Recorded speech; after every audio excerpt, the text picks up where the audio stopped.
बहुत समय पहले की बात है। चमकते सूरज की किरणों में चील खुशी से अपने पंख फैलाकर आसमान में उड़ रही थी। हवा उसकी पंखों से बातें कर रही थी। तभी नीचे कुछ हलचल दिखी। एक लोमड़ी बुरी तरह भूखी झाड़ियों में तड़पती फिर रही थी। उसकी चाल में घबराहट थी, आंखों में दर्द और बेचैनी। जब वह झाड़ियों में और अंदर गई तो अचानक थप, वह शिकारी के बिछाए जाल में फंस गई। लोमड़ी का चेहरा डर और पीड़ा से भर उठा, पर वह डर के आगे झुकी नहीं। उसकी आंखों में एक चमक थी, संघर्ष की चमक।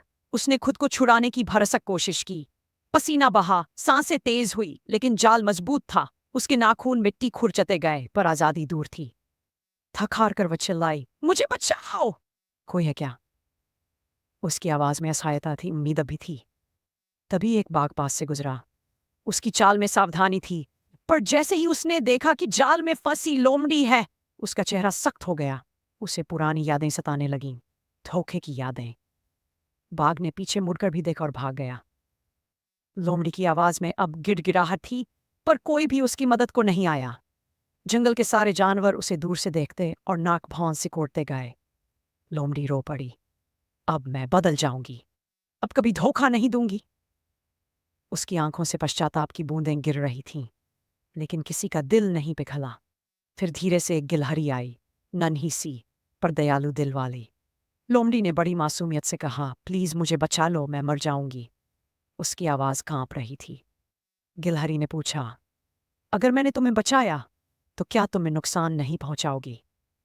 लोमड़ी ने आंखें फैलाकर दोनों पंजे जोड़कर कहा, 3 सत्य वादा करती हूं, तुम्हारा एक बाल भी नहीं छूंगी। गिलहरी का दिल पिघल गया। उसने धीरे धीरे जाल को ढीला किया और लोमड़ी को निकालने में मदद की। लेकिन बाहर आते ही लोमड़ी के चेहरे पर आई भूख की वहशी मुस्कान।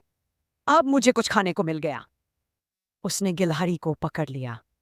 गिलहरी चिल्लाई, तुमने वादा किया था। तभी ऊपर से चील की तीखी निगाहें नीचे आईं। वह एक बवंडर की तरह लोमड़ी पर झपट पड़ी। गिलहरी को बचाकर कहा, क्या हुआ बताओ? गिलहरी की बात सुनते ही चील ने लोमड़ी को जाल में लौटने को कहा, अभिनय दोहराने के नाम पर। लोमड़ी चुपचाप जाल में लौट गई, पर जैसे ही वह फंसी, चील ने उसे कसकर बांध दिया और बोली, जो वादा नहीं निभाता वह जंगल की दया के लायक नहीं है। तुम यहीं रहो अपनी चालाकी की सजा भुगतने के लिए। गिलहरी को चील ने स्नेह से विदा किया और खुद फिर आसमान में उड़ गई, अपने पंखों में न्याय का संतुलन लिए।